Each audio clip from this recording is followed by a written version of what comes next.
আসসালামু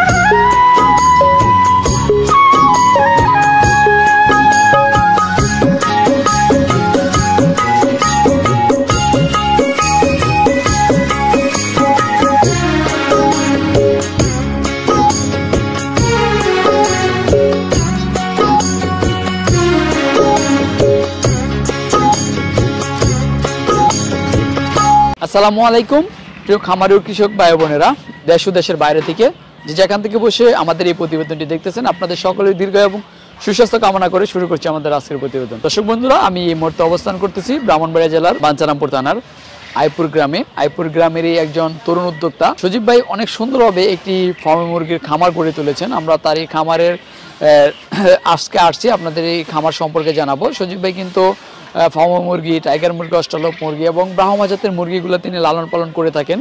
তিনি অনেক দিন যাবৎ এই খামার পরিচালনা করে আসতেছেন। তো আজকে আমি আপনাদেরকে তার ফার্ম মুরগি লালন পালন সম্পর্কে বিস্তারিত জানাবো। তাহলে চলেন আমরা সজীব ভাইয়ের সাথে কথা বলে তার ফার্ম মুরগি লালন পালন সম্পর্কে বিস্তারিত জানি। হ্যালো, আসসালামু আলাইকুম। ওয়ালাইকুম সালাম। সজীব ভাই কেমন আছেন? আলহামদুলিল্লাহ, আপনি কেমন আছেন? জি আলহামদুলিল্লাহ ভালো। তো সজীব ভাই আপনার খামারের কি অবস্থা এখন? এখন শীত ছিল তো, যার জন্য ভিডিওতে আসতে পারি নাই। আল্লাহর রহমতে এখন ভালোই। আচ্ছা আচ্ছা, আমরা তো অনেকদিন পরে আপনার এখানে আসলাম। আমরা তো আপনার নিয়মিত ভিডিও করতেছি, আপনার খামারের উত্তর দেখতেছি আপনি ডে বাই ডে বৃদ্ধি করতেছেন। এখন আপনার খামারে কি কি আছে? আল্লাহ দিলে আছে, এখন সব জাতেরই আছে বর্তমান। ফাউমি, অস্ট্রেলিয়ান, সোনালী, টাইগার। আচ্ছা, ফাউমি সবই আছে না? হ্যাঁ, সবই আছে। ফাউমি কি পরিমাণ মুরগি আছে আপনার এখানে? আছে এখন আল্লাহ দিলে প্রচুর পরিমাণে আছে। ভিডিও তো দেওয়া আছে, ধারণ করা দেখতেছেনি। আচ্ছা আচ্ছা, সজীব ভাই আপনি তো অনেকদিন যাবত এই ফার্ম মুরগি লালন পালন করতেছেন। এটাকে ডিমের রাজা বলা হয়। তো সারা পৃথিবীতে এটা ডিমের জন্য বিখ্যাত। মূলত ফার্ম মুরগিটা মিশরীয় একটা জাত। তো আপনি এই যাত্রা নিয়ে যে কাজ করতেছেন, আসলে এটা সম্পর্কে যদি আমাদের দর্শকদের আসলে একটু বলতেন যে তারা কিভাবে এই ফার্ম মুরগি লালন পালন করে কতটা লাভবান হতে পারবে এবং কেন তারা এই মুরগিটা লালন পালন করবে। আসলে বলতে গেলে এই মুরগিটা আপনার দেশি মুরগির মতন।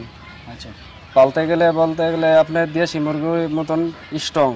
আচ্ছা, আর যে কোনো খামারই নেক, এটা ভালো করে যদি পরিচর্যা করতে পারে তো লাভবান থাকবই।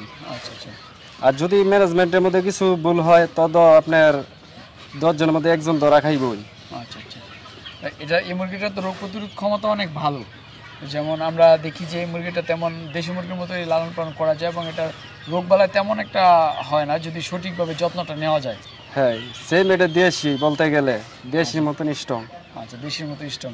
এটা তো ডিমের জন্য আপনারা লালন পালন করতেছেন। হ্যাঁ, এটা ডিমের জন্য অনেক দিন যাবত ডিম দেয়, যার জন্য খামারি লাভবান থাকে। সজীব ভাই, আমরা তো জানি যে আপনারা এই মুরগিটা মূলত ডিমের জন্য লালন পালন করেন। তো এটা ডিমের পার্সেন্টেজ কীরকম আর কীরকমভাবে লালন পালন করলে আপনারা সঠিকভাবে এটা থেকে ডিমটা আদায় করতে পারেন? এটা মূলত আপনার ডিমের জন্যই পালা হয়। আর ডিমের জন্য যেহেতু পালা হয়, এটারে যত্ন তালাফি করতে হইব মানে এইরকম ভাবে। আচ্ছা আচ্ছা, আর আপনার লিটার যদি খারাপ হয় তো ডিমের পার্সেন্টেজও কমাইব, মুরগি সুস্থ রাখতে হইব সবসময়। আচ্ছা, যদি ডিমের আশা করা যায়। যদি সকল ম্যানেজমেন্ট ভালো থাকে তাহলে কত পার্সেন্ট ডিম আমরা আশা করতে পারি? 70 থেকে 75% আশা করা যায় ডিম পাইবেনই। আচ্ছা, 70 থেকে 75% আমরা আশা করতে পারি।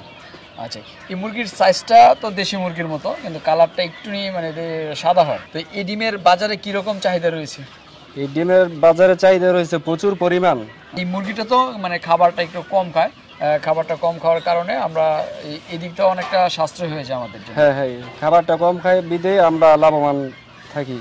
আচ্ছা, তো আসলে সজীব ভাই, এটা রোগ প্রতিরোধ সম্পর্কে যদি একটু বলতেন, আসলে কীরকম রোগবালা হয়ে থাকে বা আপনারা রোগবালা থেকে বাঁচার জন্য কীরকম চিকিৎসাগুলো করে থাকেন? এটা বলতে গেলে রোগ একটাই, ঠান্ডা। আচ্ছা, ঠান্ডার ওষুধ যদি ঠিক মতন দিতে পারে ডোজগুলা, সুস্থ থাকবে ইনশাল্লাহ। রোগটাই ঠান্ডা, আপনার ঠান্ডা থেকে সব রোগ ছড়ায়। যেমন চোখ ফুলিয়া যায়, আর আপনার সব বিভিন্ন ধরনের রোগই ঠান্ডা থেকে। যেরকম আপনার পর্দা ফালাই রাখে সবসময়, যার জন্য এই আপনার চোখ ফুলিয়া যাব, ঠান্ডা ধরবো, সমস্যা দুলবালু থেকেই আপনার ঠান্ডাটা ধরে।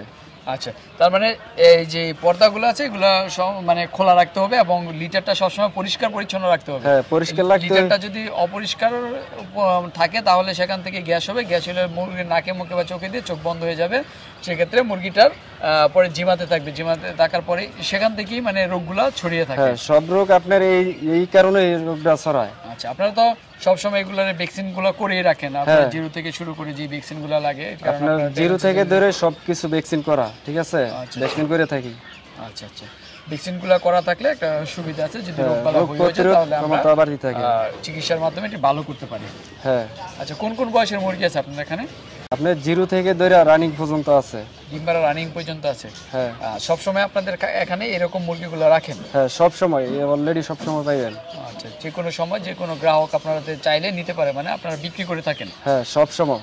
আচ্ছা আচ্ছা, তো ডিম থেকে আপনারা নিজেদের ইনকিউবেটরের মাধ্যমে তো বাচ্চা ফুটান, আমরা তো এর আগে আপনার ভিডিও দেখেছি যে আপনি ডিম থেকে বাচ্চা ফুটাচ্ছেন। হ্যাঁ, নিজের ইনকিউবেটর থেকে বাচ্চা ফুটাই। আচ্ছা, তো আপনার খামার তো প্রথম দিক দিয়ে আমরা দেখলাম ছোট ছিল, এখন তো বিশাল বড় করে করেছেন, যদি আমাদের দর্শকদের একটু বলতেন যে বড় করার কারণটা আবার কিভাবে এত দূরে এগিয়ে আসলেন? ইনশাল্লাহ আল্লাহ দিলে আপনার দেখা যাইতেছে আস্তে আস্তে মানুষ বড় হয়, ছোট থেকে বড় হয়। আচ্ছা আচ্ছা, আর এটা আপনার যে কোনো কাজেই আপনার লাগিয়ে থাকতে হইব, লাগিয়ে থাকলে আপনার একদিন না একদিন সফলতা আসবেই। আচ্ছা আচ্ছা, মানে আপনি সফলতার জন্য আপনারা এই কাজে লেগে আছেন। আপনার কি কখনো কোনো সমস্যার সম্মুখীন হয়েছেন এই ফার্মের মুরগি নিয়ে? ইনশাল্লাহ আল্লাহর রহমতে এখনো এই সমস্যার সম্মুখীন হয় নাই। তো সজীব ভাই, আপনারা তো বাংলাদেশের বিভিন্ন জায়গায় মুরগি বিক্রি করতেছেন এবং মুরগির বাচ্চা দিতেছেন, তো যদি কোনো গ্রাহক আপনাদের কাছ থেকে সেবা নিতে চায় বা মুরগি নেওয়ার পরে কোনো বিপদে পড়ে, তাহলে আপনারা তাদেরকে কিভাবে সহযোগিতা করেন? আল্লাহর রহমতে যখন আসবো খামারে আসবো, তখন খামার থেকে সব কিছু মোটামুটি শিখিয়ে দেয়। তারপরও যদি মানে সমস্যার সম্মুখীন হয়, আমরা ফোনের মাধ্যমে সমস্যাগুলো আপনার ট্রিটমেন্ট দিয়ে থাকি। আচ্ছা আচ্ছা, আপনি যতটুকু জানেন ততটুকু দেওয়ার চেষ্টা করেন। হ্যাঁ। আচ্ছা, আর প্রত্যেক খামারি কি যারা খামার করবে, খামার করার আগে একটু প্রশিক্ষণ নিয়ে এবং বড় খামারিদের সাথে পরামর্শ করে খামার করা উচিত, কারণ হুটহাট এসে খামারে ঢুকে গেলে তো আর সফলতা আসবে না। এখন তো আপনারা অনেক দিন যাবত করতেছেন, করতে করতে তো আপনারা এখন বেশ অভিজ্ঞ হয়ে গেছেন, এখন তো মুরগি দেখলে বা মুরগির খামারের দিকে তাকাইলে আপনারা আসলে বলতে পারেন যে কোন কোন সমস্যাটা রয়েছে। তখন এই সমস্যাগুলো আপনাদের যারা খামারিরা যারা বাচ্চা নিতে আসে তাদেরকে এইরকমভাবে বুঝিয়ে দেন কিনা? হ্যাঁ, বুঝিয়ে দেই। তারপর আপনার দেখা যেতেছে ওই যদি খামারি না স্যার কোনো সমস্যা হইলে আমরা জিজ্ঞেস করি কি সমস্যা, তখন ওই সমস্যার কথা বললে আমরা সমস্যার ওষুধগুলো বইলা দেই যাতে আইনা খাওয়াই দিতে পারে। আচ্ছা, যেই ওষুধগুলো লাগে সেগুলো আপনারা বলে দেন, আপনারা এখান থেকে সংগ্রহ করে দেন কিনা, যে নেওয়ার পরেই তো একটা মুরগিকে একটা ওষুধ দিতে হয়, বা যদি তার নতুন একটা পরিবেশে যখন মুরগিটা ঘরে ছাড়বে তখন পানির মধ্যে আমরা জানি যে লাইফুইড বা স্যালাইন জাতীয় কোনো কিছু দিতে হয়, এগুলো কি আপনারা এখান থেকে দিয়ে দেন? বলতে গেলে আমরা এখান থেকে দিয়ে দেই, যা নিতে চাই তাকে এখান থেকে নিয়ে দিয়ে দেই। আর যদি বলে না আমরা বাড়ি থেকে কিনে লইব বা কোনো ফার্মেসি থেকে কিনে লইব, কিনে লইতে পারে, সমস্যা নাই।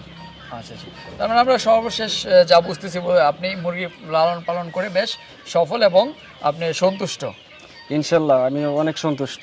আচ্ছা, ভবিষ্যতে আরো সামনের দিকে এগিয়ে যাওয়ার চিন্তা ভাবনা আছে? হ্যাঁ আছে, আল্লাহর রহমতে আমি 3টা শীট করছি, 15 তারিখের মধ্যে আপনি দেখতে পাইবেন। আচ্ছা, মানে আপনি আরো বড় করে শীট করছেন পাশে?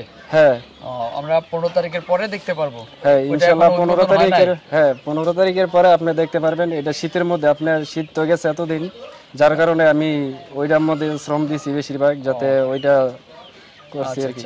মানে আপনি এত মানে বড় সড়ো করেছে। তো দর্শক, আমরা কিছুদিনের ভিতরে সজীব ভাইয়ের আপনারা যে বড় শেড করেছে সেটা আমি আপনাদেরকে দেখাতে পারবো ইনশাল্লাহ। আমরা আশা করি আপনারা সজীব ভাইয়ের সাথে থাকবেন।